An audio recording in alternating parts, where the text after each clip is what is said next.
पाहायचं ते बघून. आम्ही काही मूषकाच्या घरी जन्माला आलो नाही, आम्ही वाघाच्या घरी जन्माला आलो आणि सिंहाची सहचरी म्हणून जगत आहोत. अशा शब्दात राजमाता जिजाऊ यांचे वर्णन केले जाते. जाधव घराण्याचं वैशिष्ट्य सांगताना जेव्हा राणू अक्का आणि छत्रपती संभाजी महाराज मोगलाईत गेले होते, तेव्हा एका न्यायनिवाड्यामध्ये राणू अक्का ह्या छत्रपती संभाजी महाराजांमुळे मोगलाईत गेल्या असं छत्रपती संभाजी महाराजांवरती आरोप झाला होता. तेव्हा राणू अक्कांचे पती म्हणतात की आमचं जाधव घराणं म्हणजे काय, म्हणजे कोणा ऐरेगेरेचा घराणा नाही, आमच्या घराण्यातली स्त्री 10 वाघांना एकटी फाडू शकते म्हणजे आमचं जाधव घराणं. आमची बायको काय खालच्या आळीतली आरू किंवा वरच्या आळीतली पारू नाही, ती छत्रपतीची लेक आहे, ती स्वराज्याच्या छत्रपतीची लेक आहे, ती वाघाची लेक आहे म्हणजे ती वाघीण आहे. आणि आमची लेक ही मोगलाईतच, आमची बायको ही मोगलाईतच राहणार आणि स्वराज्याच्या छत्रपतींना माघारी घेऊन येणार. अशा या जाधव घराण्याचे वर्णन राणू अक्कांचे पती करतात. आणि त्या जाधव घराण्यात जन्म घेतला तो माँसाहेब जिजाऊंनी. मित्रांनो, जाधव घराणं हे पराक्रमाची गाथा. एकदा एक हत्ती पिसळला होता, तेव्हा त्या हत्तीला शांत करण्यासाठी 2 तुकड्या तयार करण्यात आल्या होत्या. एक होती जाधवांची आणि दुसरी होती भोसल्याची. जाधवांचे नेतृत्व करत होते दत्ताजी जाधव आणि भोसल्याचे नेतृत्व करत होते संभाजी भोसले.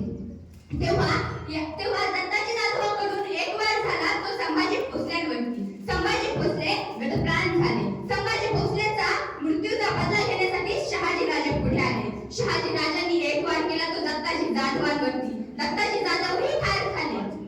तेव्हा जाधवांची माणसं रडत होती की दत्ताजी जाधव गेले म्हणून, भोसलेची माणसं रडत होती की संभाजी भोसले गेले म्हणून.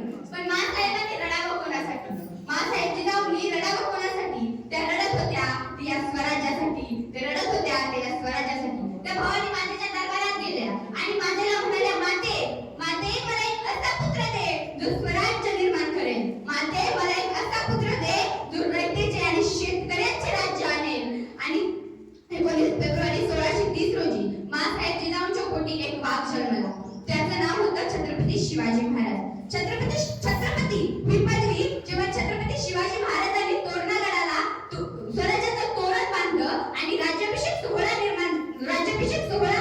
झाला, त्या दिवशी छत्रपती ही पदवी अस्तित्वात आली. त्याच्या आधी छत्रपती ही पदवी अस्तित्वात नव्हती. म्हणजे छत्रपती शहाजी राजाच्या भावांना छत्रपती ही पदवी कधी मिळाली नव्हती. ही पदवी मिळाली नव्हती. छत्रपती शिवाजी महाराजांपासून छत्रपती ही पदवी निर्माण झाली. छत्रपती फक्त दोनच झाले. एक छत्रपती शिवाजी महाराज आणि दुसरे छत्रपती संभाजी महाराज. छत्रपतींचे मुलगा छत्रपती शिवाजी महाराजांचा मुलगा म्हणजे छत्रपती संभाजी महाराज. पुढे ही पदवी राजाराम महाराजांनाही मिळाली. ही पदवी राजाराम महाराजांनाही मिळाली. माँसाहेब जिजाऊ म्हणतात की स्वराज्य निर्माण करायचे ते स्वतःसाठी नाही, आपलं भागलं म्हणजे झालं म्हणून असं व्हायला नको म्हणून राज्याभिषेक सोहळा झाला आणि तेव्हा छत्रपती ही पदवी निर्माण झाली.